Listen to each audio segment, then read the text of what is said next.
Good afternoon. I'm Taryn Offenbacher, Communications Director at Shared Hope International. Thank you for joining us here today for the 2013 release of the Protected Innocence Challenge and the initial launch of the benchmark assessment of the Protected Demanding Justice Project. This afternoon, we have with us 5 speakers who will be addressing the issue of demand as it relates to domestic minor sex trafficking. These individuals know the issue personally and professionally and will bring this issue to light. To begin, I'd like to introduce Linda Smith, former Congresswoman and President and founder of Shared Hope International.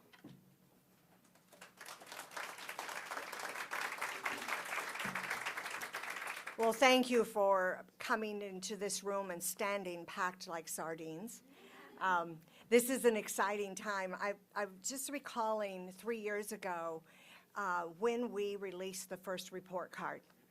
And it was done with a little trepidation because we had spent, I started to say about $1 million, but a lot of money to dig down in the states into the 40, which is now 41 points of law we call the Protected Innocence framework of laws. And so the framework has 6 areas in it, and most of you know this, so it's like going back to grammar school, but for some that might not, we evaluate the laws, the 41 laws around criminalization of domestic minor sex trafficking, criminal provisions addressing demand, criminal provisions for traffickers, criminal provisions for facilitators, protective provisions for the child victims, and criminal justice tools for investigation and prosecution. Now, we started this in 2011. First one came out at the end of 2011. And the first year we saw 26 states with failing grades. That means under 50 points out of 100. Then in 2012, it was pretty amazing. We ended up with only 18 Fs. That's quite a move. And this year we only have 6 failing states. Now you say, why focus on the failing? Because I think it frames the great successes even more. I'm proud to say that 29 states raised their grade from 2012 to this year, and 8 of those states raised their grade 2 grades. Now the challenge to the states has been accepted. It's working. This year, 793 bills were introduced that relate to domestic minor sex trafficking in 48 states and D.C. 47 states passed 186 bills related to domestic minor sex trafficking, and 40 of those states enacted legislation specifically related to the Protected Innocence framework of laws. But I was wondering when we'd get to this day, and it has taken 2 years, but that's not so long. But I wanted to announce the states that got an A.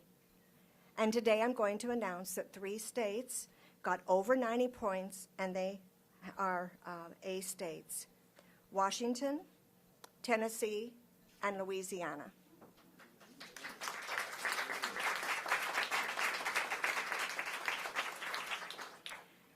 I know I should pick another state, but I'm going to start with Washington. It's my home state. It's the state I represented in Congress.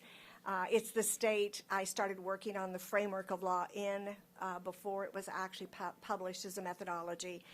And I'm incredibly proud of the bipartisan work in that state, especially between Senator Mike Patton and Senator Jeannie Colwells.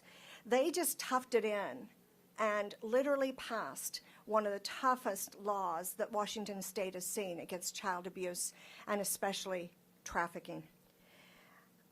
I think the thing that they did is they set differences aside in a very tough year. And what they did is they came together and they said, I don't care if it's online or if it's at the local mall or a hotel. Kids are not for sale in our state.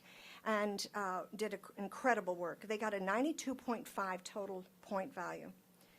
Tennessee, anybody from Tennessee? Yeah, back, I'm watching some arms back there raising. Okay, you ended up with a 93.5. Tennessee had the highest score of any state.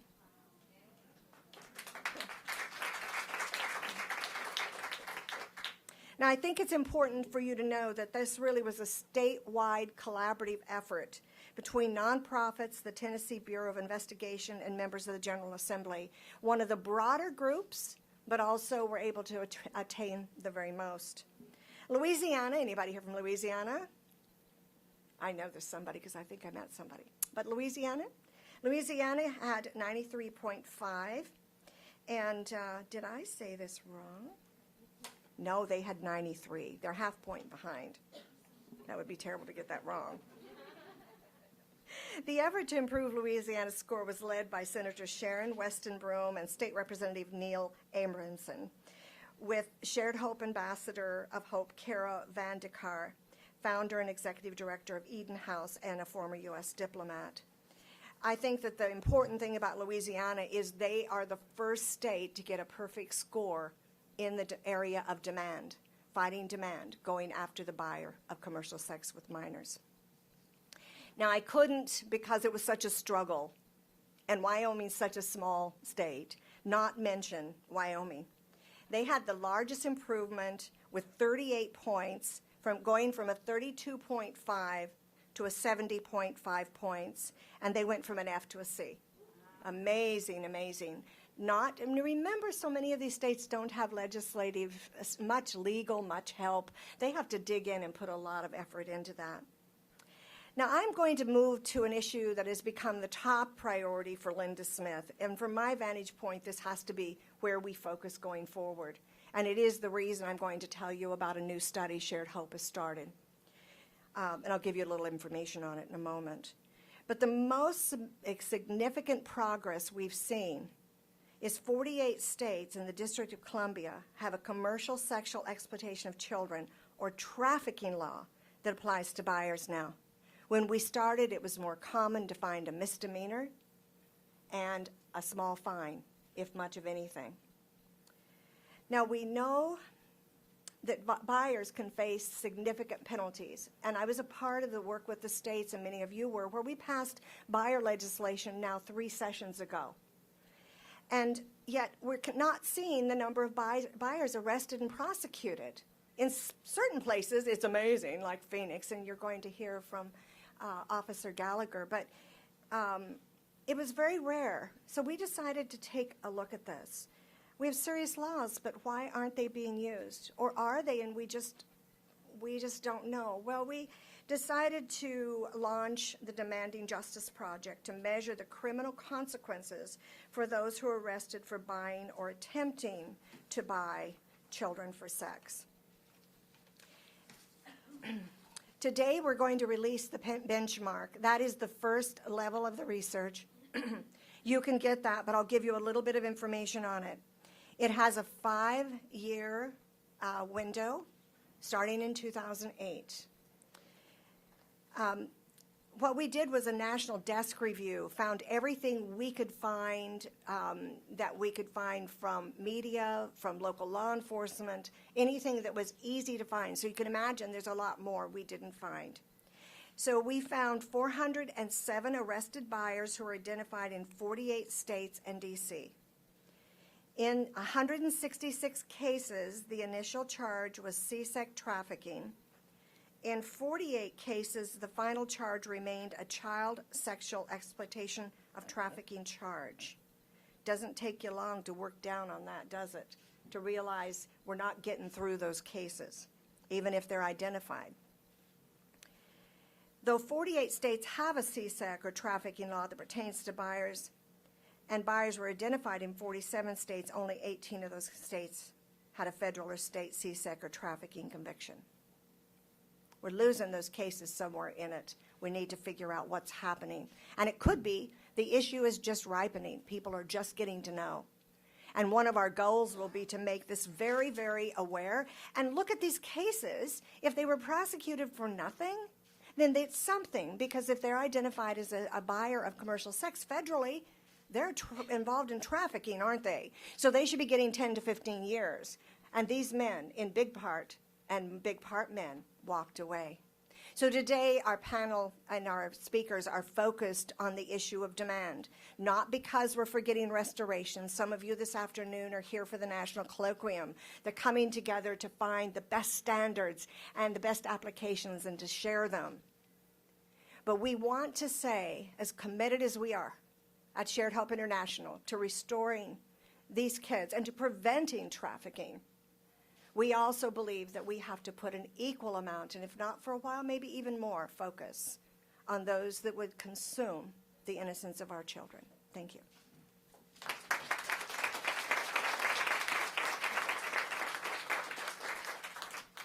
Thank you. And demand, as it is a priority for Linda Smith and Shared Hope International, it is also certainly a priority for Georgia Attorney General Sam Olens. He led the strategic and incredibly powerful Georgia's Not Buying It campaign, and I would encourage you all to go online after the press conference and watch the video. It's wonderful. Attorney General Olens has been a wonderful friend and ally in the fight against demand, and we welcome here this morning.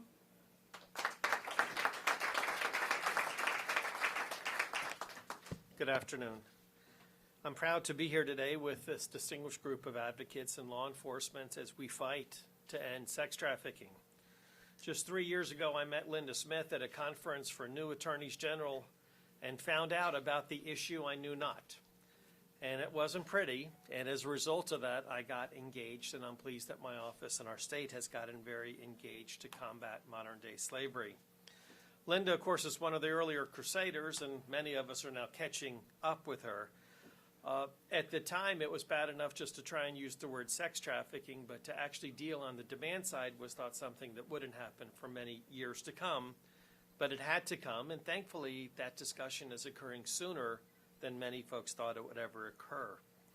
The organization that Linda founded, Shared Hope International, is a phenomenal organization, and I appreciate all the work they do with state attorneys general around our country. In 2005, the Federal Bureau of Investigation cited numerous jurisdictions for being main problems in the area of human trafficking. Atlanta was highlighted as one of the top 14. But many of the stereotypes with regard to sex trafficking are inappropriate or wrong, so that, for instance, while the FBI cited Atlanta, the problem isn't Atlanta, the problem isn't urban centers, the problem is throughout each of our states. But we naturally weren't too impressed when we were one of 14 cited by the FBI, and we needed to do much better. You know, people like getting good grades, but having the FBI one of 14 is certainly not a source of pride. Now, one of the things that is a problem for us is, let's face it, we have the largest airport in the world. We have an amazing transportation system, so that feeds into this type of trafficking. So we needed to have partnerships, both state, local, and federal, in order to succeed. And we needed to have a really big education effort, because most folks still didn't know that a problem existed and didn't initially believe you when you would start discussing the issue. As we came forward in 2011 with a significant change in our legislation, the bill passed the House and we were fighting it in the state Senate. And there was an interesting story in the paper. There was a story about a family in Eastman, Georgia. I doubt many of you have heard of Eastman, Georgia. It's pretty rural. And there was a family in Eastman, Georgia that had a 14-year-old daughter. They also happened to have a 1998 minivan with a $298 per month car payment from the used car dealer. They decided it would be more efficient to provide their 14-year-old daughter to the used car lot manager than to make the $298 a month payment. So that was a major effect for our state when you showed not only was it rural as compared to urban, but that it was parents selling children rather than what the common perspective is of this problem. Eastman, by the way, has about 5,000 folks. It's hard to get smaller in that regard. And it made a huge effect. By the way, the used car dealer was 66 with the 14-year-old girl. Used car dealer got 8 years, dad got 8 years, mom got 10. I'm happy to say now in Georgia, the federal penalty is lighter than our state penalty. And in fact, earlier this year in Fulton County, there was a prosecution for a trafficker where he was given life. In DeKalb County, a trafficker was given 60 years. Now, he was also a little cocky. He actually made a video to teach other folks how to traffic children. And thankfully, we had that video, and that was able to be used at the trial to assist us in getting the 60 years. Before 2011, the minimum jail time was a year. Wholly insufficient. It's now 10.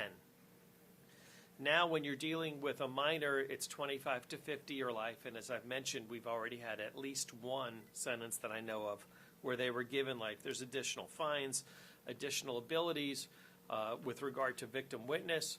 What's really important in our bill is that the age of the consent or knowledge of the age of the child is not a defense. So if you want to sit there and say, another thing we have similar to this is she looked 18, doesn't work in the courtroom. You can't even bring it up. It's out of play. So as a result, Georgia continues to move forward. We know we still don't have that A, but that's okay. Life is a process. And we're already working on a couple changes to our law. It's a B for those of you looking. As I see y'all stretching your necks, you know? It's not bad. It's a B. It's not, you know. But we can do better, and we already have things in play that we want to do. There's some bills in other states that have received praise that I still think are not really what they should be. For instance, the Ryla-Wilson Act in Florida I still think is pretty minimalist, and we want to improve that in Georgia this session. We have 3 excellent U.S. attorneys. They work with the state prosecutors. We are all on the page together. Now, one of the issues with our bill in 2011 was training for law enforcement, and we had an issue last year on I-20, which is the road that pretty much goes to the coast, where a deputy sheriff and a state trooper stopped a vehicle for speeding. Girl in the back seat, the deputy sheriff had recently had the training, and when he looked at the girl, when he looked at the driver, he started thinking about the training that he'd recently gone through with the GBI, our Georgia Bureau of Investigation. They called the local GBI agent to the scene. They separated the driver from the girl. It ended up that the girl, who was then 17 from Birmingham, Alabama, was being sent to Georgia to be trafficked in her 4th state. Now, as a result of that training, we have solid evidence of where law enforcement are knowing what to look for. They're looking at the signs, and they're saving these kids. And, you know, do you save all of them? No, but every one you save is a great day, and we clearly need to do better. But we're looking at the past legislation making a difference. This past year, we had legislation that required that the 800 number be placed in all bars, places where you may have adult entertainment, that type of thing. But we know that while Georgia has done a lot in the last couple of years legislating against the traffickers, as Linda said, the big issue is to go after the purchasers. It's not enough to just go after the trafficker. So in working with Youth Spark and Street Grace in Georgia, we came forward with a program, Georgia's Not Buying It. The website is notbuyingit.org. As Linda referenced, we have a PSA. It's 30 seconds with Ernie Johnson Jr. and 3 professional athletes. And once again, you got to get men involved. You got to get men to sign the Defender Pledge. You have to have men to have the guts to say it is totally inappropriate. So as a result of that, we have this great PSA. Please look at it when you get a chance. We've got a Falcon, a Hawk, and a Brave. I only wish they were all winning more games at the moment. And they come out there. If you go to Atlanta Hartsfield Airport, if you look at the Travel Channel, at least once every half hour, they're playing this PSA. We have billboards that say things like Georgia's not buying it, she looked 18, etc. And we're trying to put it in transit stations. We're working with all the public systems in that regard. At Linda's suggestion, I actually signed the Shared Hope Defenders. I frankly was afraid of her if I didn't sign it. So I did sign it this past year. You know, you may be elected, but you know who's, you know who to be afraid of, and she's one of them. And we need to have much more discussion among men that we've looked the other way too long, that we have to overtly go after this problem. And what's amazing to me with the perceptions, once again, we're looking at the average girl involved in trafficking in Georgia. Number one, being an American, not an illegal immigrant. They are generally a runaway. And the girls are generally 12 to 14. And there's no excuse for a purchaser buying a 12 to 14-year-old girl. And we do have pending cases, by the way, Linda, under that trafficking statute where those men will pay the price of many years in jail, where it's not going to be handled the old-fashioned way. And that's something that, takes time. The prosecutors are getting more and more training, and we're getting better and better with it. So in conclusion, Georgia's made great strides, as numerous states have made, due to folks such as Shared Hope International. But we know there's a long way to go. We know that the demand side of this issue needs to get much more play.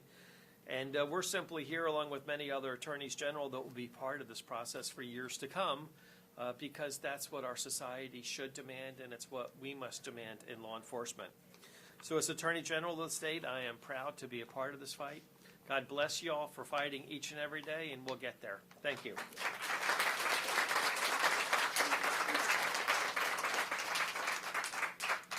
Thank you, General Olens. Our next speaker is someone who has been near and dear to the heart of Linda Smith and Shared Hope for several years. Stephanie Vu is a brave survivor, mother, wife, and student at Liberty University. Stephanie.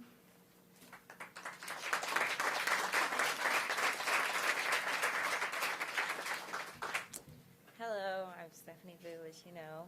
I'm here to talk about the demand for sex trafficking.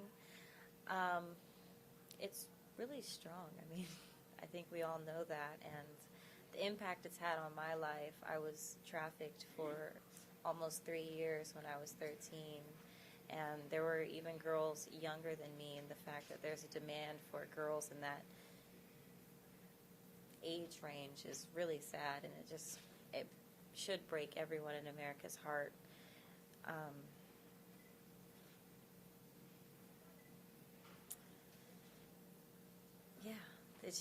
It's a strong demand, and we should all just do everything we can to fight it and keep fighting for those of you who are fighting. Like Linda, she was there the first time I stepped out of, I guess, the life, and she's been there this whole step of the way, and if it wasn't for people like her and Nancy and Kay, I would not be here. I'm a mom, a wife. I've got a full scholarship to Liberty University. So there is hope for change. It's just the dedication of people's heart to change and end this demand.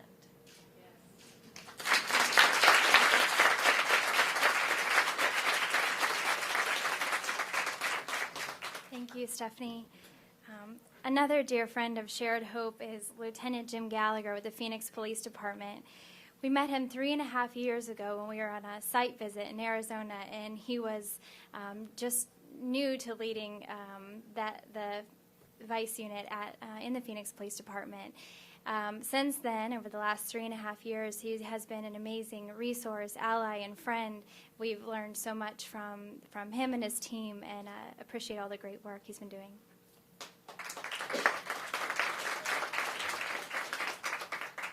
Thank you, Laverne. Hello. On behalf of the Phoenix Police Department Chief of Police Daniel V. Garcia, I would like to personally thank Linda Smith and her team at Shared Hope International for hosting this important conference and for giving the topic of demand the attention that it so deserves. I would also like to state that it is my honor to be a part of this group, to help out and to contribute in whatever small way I can to this topic. I want to talk a little bit about demand reduction from the law enforcement perspective and focus mostly on my own department.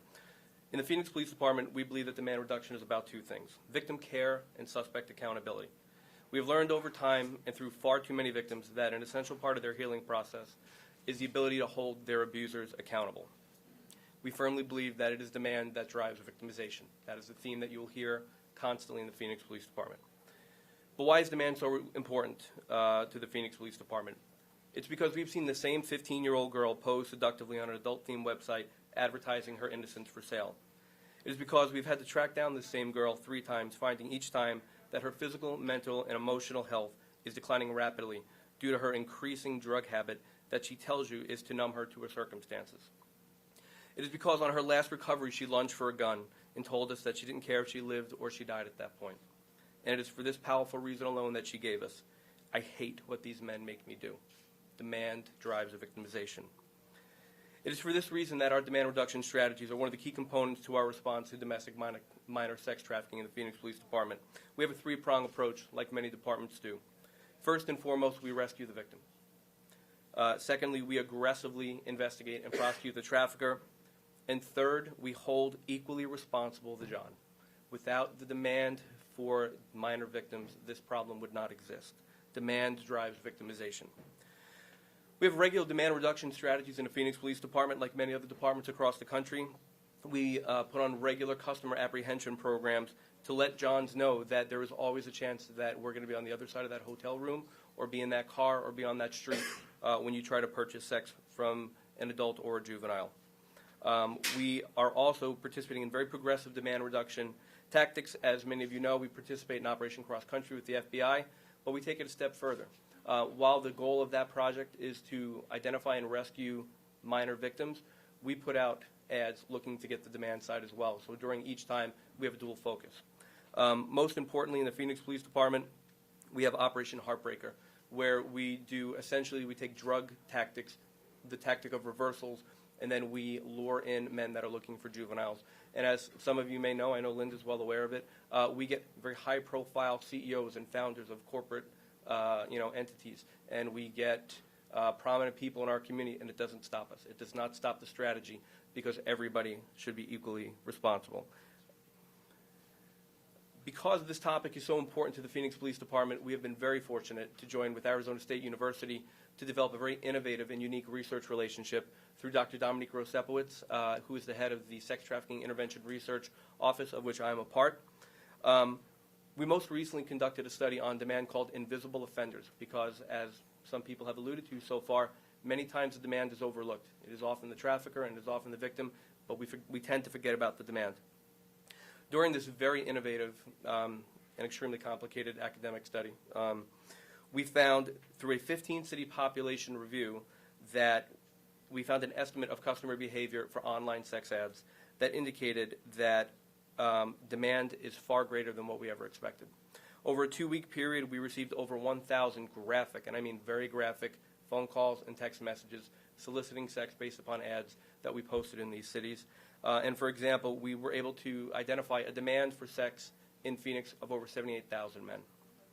Houston, 169,000 men. Miami, 140,000 men. Baltimore, 17,000 men. And Portland, 31,000 men. What this tells us is that the scope of the demand problem is far greater than we ever realized from a policing perspective.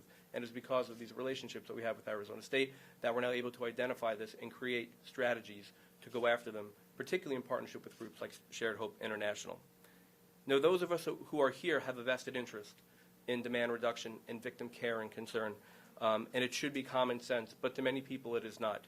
It's never easy to take a position on an emotionally charged issue such as this, but Linda Smith has, and Shared Hope International has, and law enforcement throughout the country has, and now we're thankful that you have as well. Thank you.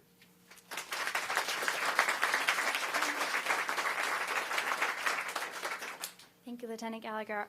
Our final speaker this morning is passionate about the issue of demand, and she's passionate because she was a mother of a traffic survivor, and I think there's nothing more than a mother's love to make you so interested and engaged in combating this issue, and we applaud the efforts of our leadership and our law enforcement and NGOs, and look forward to hearing from Kubiki Pride. Thank you.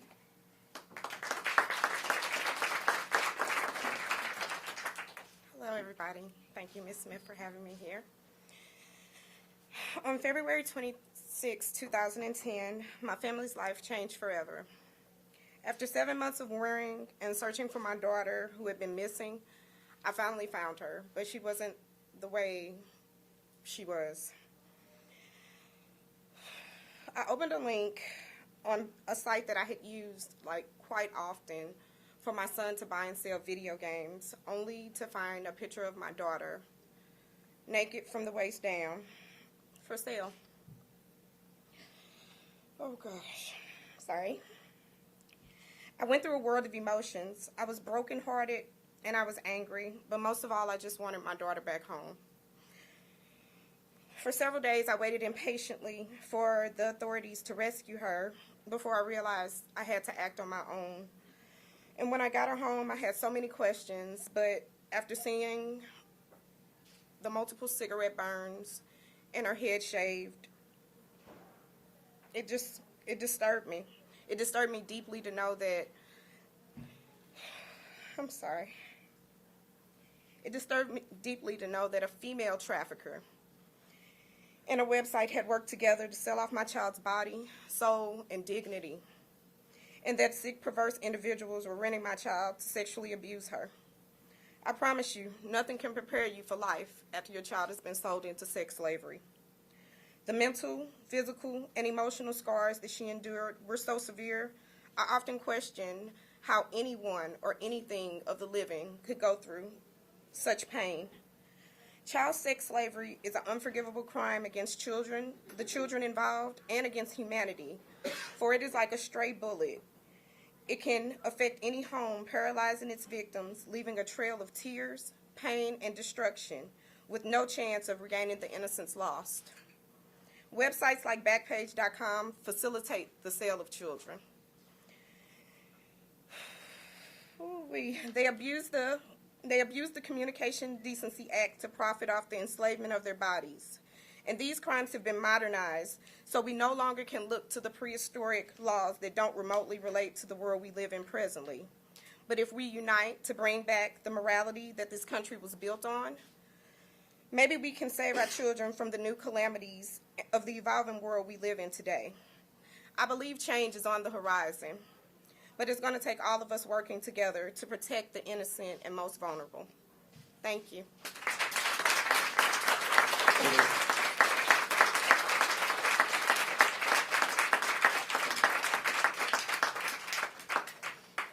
Thank you, Kubiki, for being here. She has a powerful and important message, and I want to thank you all for joining us for the 2013 Protected Innocence press release. I have just want to remind you that the conference this next 3 days will be shared on Twitter and Facebook on the hashtag Sharing the Hope. So anything that you hear here today, we hope that you will share so that others can understand and learn from what we're doing here this week. And thank you so much to all of our speakers for being here. To conclude, we have been working, as Linda said, on the Demanding Justice Project because it's incredibly important to Shared Hope, as I know it is to each of you, that we work together to combat this issue. And so the next 5 minutes we'll be playing the promotion video for this new project. Thank you.